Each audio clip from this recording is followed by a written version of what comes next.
안녕하세요. 영어 김태우입니다. 잠시 천정을 한번 바라봐 주실까요? 제가 오기 전에 뭔가를 설치하지는 않았고요. 사실 이 사람이 위에를 한번 봐야 이렇게 집중도가 다시 환기된다고 하죠. 아이들도 좀 위를 바라봐 주면 좋을 텐데. 다시 한번 소개해 드리겠습니다. 2등급을 가장 잘 만드는 영어 강사 김태욱입니다. 반갑습니다. 자, 보통은 1등급을 잘 만든다고 자랑을 하죠. 물론 저도 저희 학생들 중에 1등급이 정말 많지만 저희가 이제 내신 5등급제로 전환이 되고 있습니다. 어머님들도 다 아실 거예요. 그죠? 자, 이 상황에서 지난 1등급 4%였던 학생들이 지금 몇 퍼센트가 된다고 하죠? 네, 10%가 된다고 합니다. 그러면 현행에서는 2등급까지 누적이 몇 퍼센트일까요? 11%예요. 자, 지금 10%까지 아이들을 들어가게 만들어주는 걸 가장 잘한다고 말씀드렸습니다. 그래서 이제 절대평가 그리고 이렇게 5등급제가 된 상황에서 저는 감히 말할 수 있는데 아이들을 1등급으로 가장 잘 밀어넣는다고 내년에는 자랑할 수 있겠죠.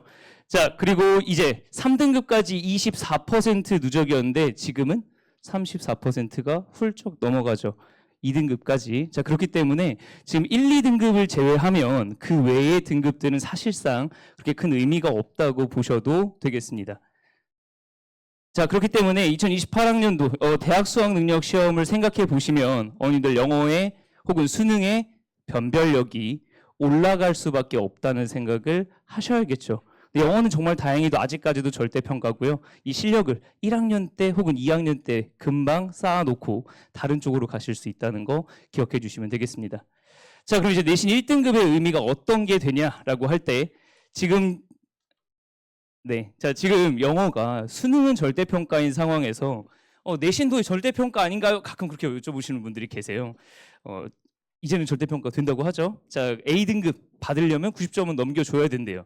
자, 그러면 이렇게 상담이 들어오시는 분들이 계세요. 저희 아이 영어는 잘합니다. 그렇죠. 요새 아이들 보면 어때요? 잘 듣고 잘 말하는 것 같고 문제도 좀 푸는 것 같고 가끔 게임만 하는 거 보면 영어로도 게임을 해요. 그죠?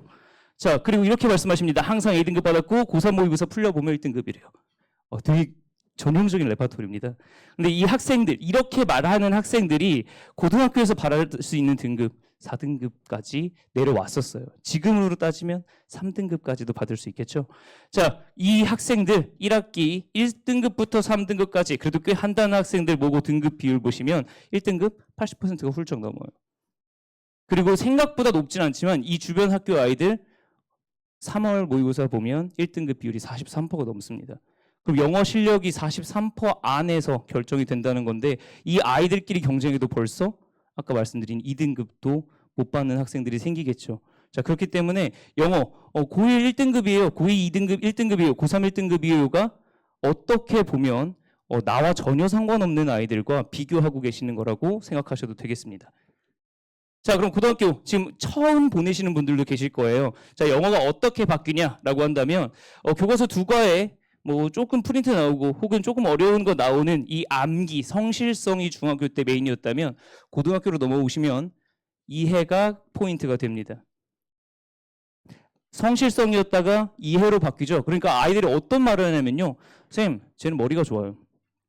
왜? 3시간만 공부하는데 나 10시간 공부도 쟤 못 이기겠어. 여태까지 쌓아온 게 다르죠. 그리고 공부를 어떻게 하냐? 무식하게 암기하시는 친구들도 있어요. 그거 다 해내는 친구들도 있긴 합니다. 하지만 대부분은 암기하다 지쳐서 쓰러져요. 옆에 친구는 굉장히 공부를 잘하는 것 같은데 별로 공부 열심히 안 하는 것 같죠. 자, 그럼 뭐가 달라지냐? 교과서 3과에 부교재, 모의고사, 그리고 단대부고는 단어까지 추가가 되죠.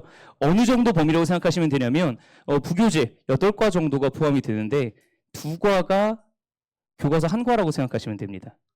모의고사 하나 세트 정도 나오는데 한 30지문 정도 나오죠. 적은 건 20지문 정도 나올 때 있어요. 자, 거기도 마찬가지로 교과서 4과 정도로 생각하시면 됩니다. 그러니까 총 해야 되는 이번 중간고사에서 아이들이 마주치는 범위는 교과서 11과 정도, 최소 11과 정도로 생각하시면 돼요. 그러니까 아이들이 어떤 생각이 들까요? 1년 동안 8과 내지는 많아야 12과 했을 텐데 갑자기 한 학기, 그것도 중간고사 만에 교과서를 11과를 하재요. 그것도 교과서는 좀 쉽죠. 모의고사는 어렵습니다. 단어 쉽죠? 모의고사 단어 어려워져요. 그렇기 때문에 학생들에게 이해를 꼭 시켜줘야 되는 부분이 있습니다. 자, 하나 넘어가시면 자, 그럼 이 상황에서 단대부고 영어 난이도 많이 높지 않습니다. 많이 높지 않다는 건 실수하면 아이들이 큰일이 난다는 거죠. 그리고 많은 단대부고 분석을 보시면 어디에 방점을 두냐? 밑에 방점을 둡니다. 놀랍게도 학생들의 의견 쓰기가 있어요. 암기가 아니라 지문을 보고 여기에 대한 대처 방안을 써라. 물론 다 아는 지문입니다. 혹은 이 상황에 대한 너의 의견을 10자 이내로 써라. 서술형에서 많이 나와요. 암기로 안 되는 부분이 분명히 있죠. 이 부분을 학원에서 준비해 줘야 됩니다. 자, 그런데 여기에만 집중하시다 보면요. 별표가 하나 더 있네요. 어디 있죠? 맨 위에 있습니다. 객관식 유형이 있어요. 가끔 학생들이 어떤 얘기를 하냐면요. 선생님, 전 서술형을 못해요. 라고 하고 그 학생들의 시험지를 분석해 보면 여기서 틀려요. 사실 객관식에서 틀렸다는 건 90점을 못 만든다는 얘기죠. 자, 객관식에서 틀렸다는 건 아무리 내가 열심히 여기 써도 소용이 없다는 얘기입니다. 그래서 제가 2등급을 가장 잘 만드는 비결 중에 하나가 뭐냐면 학생들의 기본기 있죠. 어려운 걸 다뤄주면 학생들이 좋아해요. 하지만 이 부분이 아니라 기본기 90점 이상을 일단 맞추고 그 다음에 들어가는 부분을 가장 잘 학생들에게 케어해 줍니다. 그래서 혹시 오늘 여기 오신 분들, 그리고 학생분들도 마찬가지예요. 자기가 지금 객관적인 부분, 이 객관식 쉬운 부분에서 뭐가 부족한지를 꼭 파악하셔야 됩니다. 아, 저게 어렵대. 혹은 서술형이 킬러래. 킬러만 맞추시려고 하시면 밑에서 예상 외의 복병들이 나타나죠. 자, 그럼 이제 고등학교, 특히 단대부고에서 학생들이 어려워하는 부분이 어떤 부분인지 보겠습니다. 자, 지난 학기 1번 문제예요. 안타깝게도 이 학생은 틀렸습니다. 학생들 지금 오신 분들 풀어보시면 죄송해요. 어머니 옆에 계시는데 나중에 몰래 풀어보세요. 답은 3번인데요. 자, 3번 끝에 단어 보시면 sublime이라는 게 있습니다. sublime. 좋은 뜻일까요? 나쁜 뜻일까요? 이것만 아시면 돼요. 좋을까요? 나쁠까요? 좋은 뜻이라는 걸 파악하시면 됩니다. 근데 이 지문 전체는 이 부분에 부정적인 뜻 들어가야 되겠죠. subordinate이라는 하위의라는 뜻이 들어가야 됩니다. 학생들이 이걸 모르면요. 어떻게 되냐? 그냥 단어를 무식하게 외웁니다. 무식하게 다 외우고 물론 학생들의 실력에겐 좋겠지만 시간이 부족해져요. 내가 공부해야 되는 시간, 수학도 해야 되고 국어도 해야 되는데 영어는 언제 하지? 근데 단어를 해야 된대요. 단어 하나라도 틀리면 안 된다는데 난 단어 못하겠어. 이 부분에서 또 막힙니다. 그렇기 때문에 어떤 단어를 정확하게 외워야 되는지 가이드를 드리고 그 가이드대로 열심히 외우시면 필요한 것들만 외우시면 충분히 단어 잘 맞출 수 있습니다.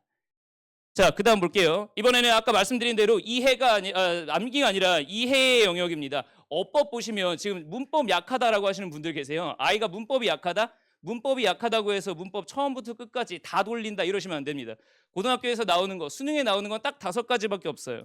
그리고 내신에서 나오는 건 거기에 2가지 내지는 3가지 정도 그 단원에 들어가 있는 걸 공부하는 게 어법입니다.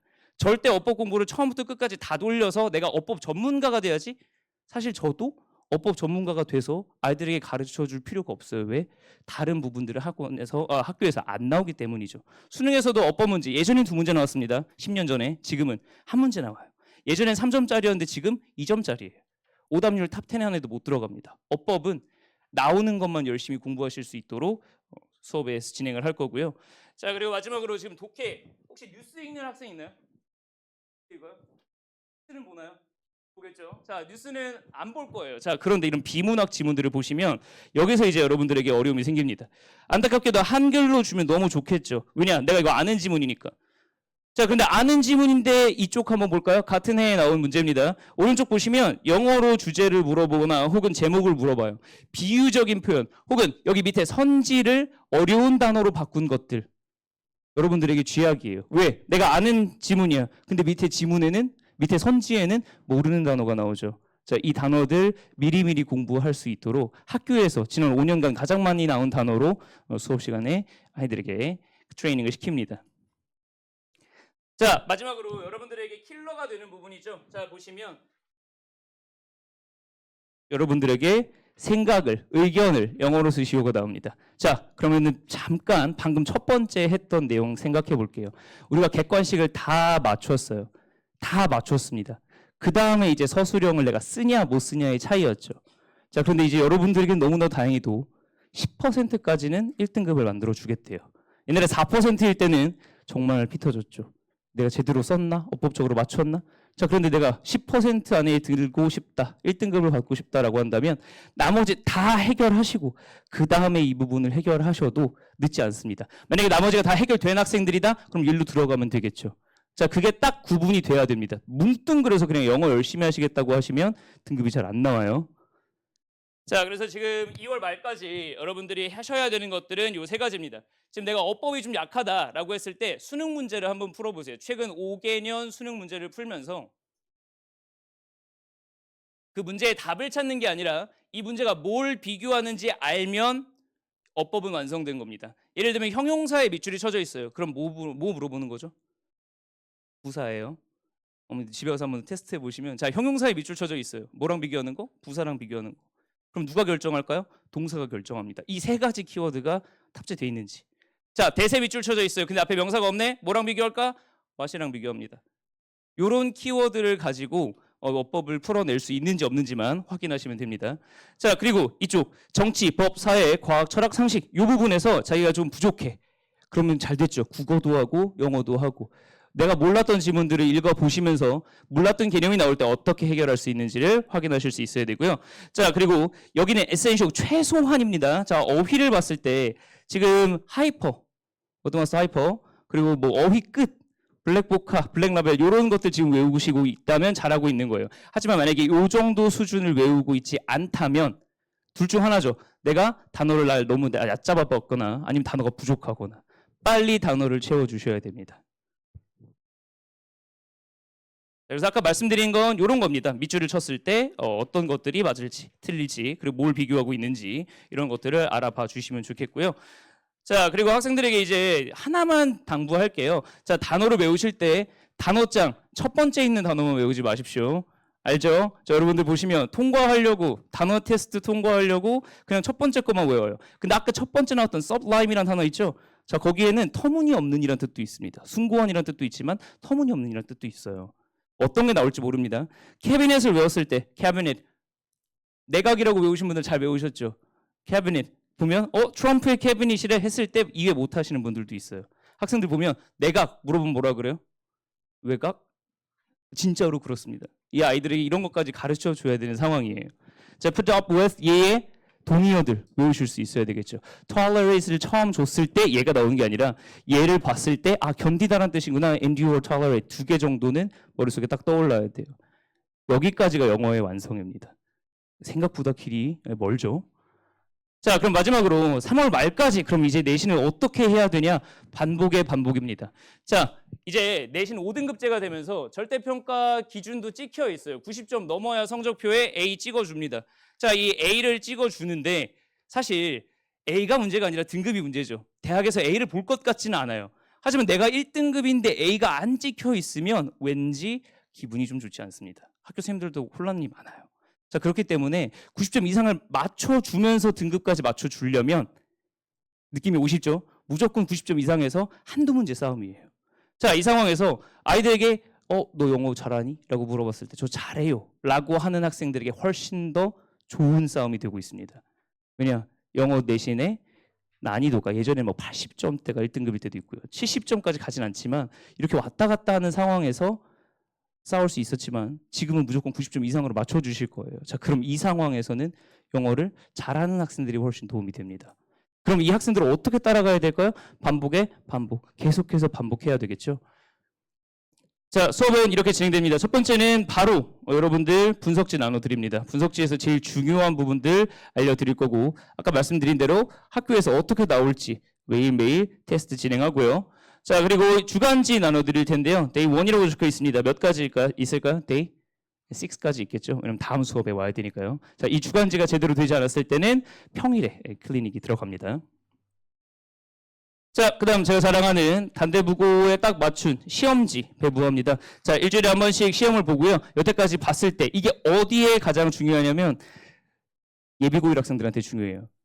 예비고일 처음 시험을 보는 학생들은 이 시험이 어떻게 진행되는지도 모르고요. 내가 지금 공부한 게 어디까지인지 확인이 잘 안 됩니다. 매주 보는 시험으로 학생들의 예상 등급 그리고 석차 정도를 예상해 드리고요. 자, 마지막으로는 부족한 부분이 있다면 혹은 학교에서 추가 범위가 나온다면 인강 바로 찍어서 진행을 하고 단어와 그리고 아이들에게 만약에 어법이 부족하다, 독해가 부족하다, 뭐 어휘가 부족하다 각자의 맞춤형 클리닉 교재까지 나눠드리는 걸로 진행을 하고 있습니다. 앞에 시간이 길었죠. 금방 마무리할게요. 자, 하나 더 말씀드리면, 자, 지난 학기와 이번 학기 그리고 겨울방학까지 제가 진행하고 있는 수업들의 모습입니다. 학생들이 꽤 많죠.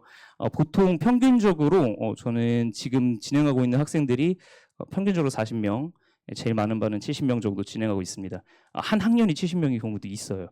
자, 그런데 이번 단대부고 학생들 1등급 받아야 되는 학생들은 학원에서는 아마 별로 좋아하지 않을 겁니다. 전 딱 8명만 받을 거예요. 두 타임 8명, 8명만 받고 그 아이들 다 1등급 만드는 게 이번 저희 단원의 이번 학기의 목표입니다. 그래서 8명씩 두 반 딱 해서 아까 10%라고 하면 40명 정도 되겠죠. 그중에 20명 정도는 원래 1등급 받을 친구들일 거예요. 그런데 저희 학생들은 1등급을 못 받을 수도 있는 학생들 다 채운다는 생각으로 그렇게 집중적으로 관리할 예정입니다. 플래너 사용하는 거 학생들 잘 모르죠. 저 8명에게 확실하게 알려드릴 거고요. 자, 그리고 내신 기간에는 무한 클리닉에 들어갑니다. 저는 토요일에만 수업을 하는데 주중에 학생들 클리닉을 제가 직접 담당을 할 거고요. 자, 그리고 마지막으로 8명이면 약점 관리, 개별 과제 훨씬 가능하겠죠. 그래서 저의 모토인 최소 시간과 최대 효율을 이끌어낼 수 있는 학생들을 트레이닝할 예정입니다. 마지막으로 하나 말씀드리면 오늘 시간이 늦어져서요. 자, 마지막으로 하나 말씀드리면 머리에 땀이 좀 많습니다. 저는 이제 공주 한일고라는 고등학교를 나왔습니다.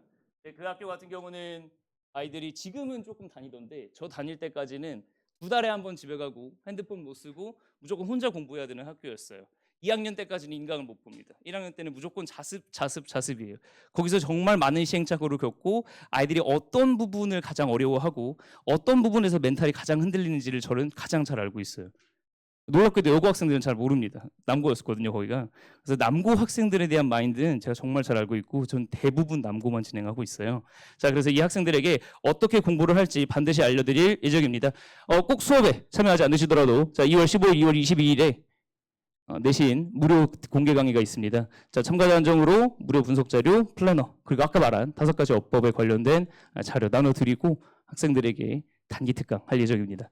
세부사항은 학원에 문의해 주시면 좋겠고요. 자, 마지막으로 정규 수업 같은 경우는 지금 시간이 잘못 써져 있는데 토요일 같은 경우 2타임으로 진행합니다. 2시에서 5시 그리고 6시에서 9시 이렇게 2개로 진행을 하고 말씀드린 대로 클리닉이 있고요. 또 평일 클리닉 월 금에 있을 예정입니다. 자, 그렇기 때문에 학생들 한번 믿고 맡겨주시면 최선을 다해서 아이들 밀어넣어 보겠습니다. 자, 오늘 정말 눈도 많이 오고 이러는데 참여해 주셔서 감사드리고요. 다음 선임도 정말 좋으신 분의 응원 부탁드립니다.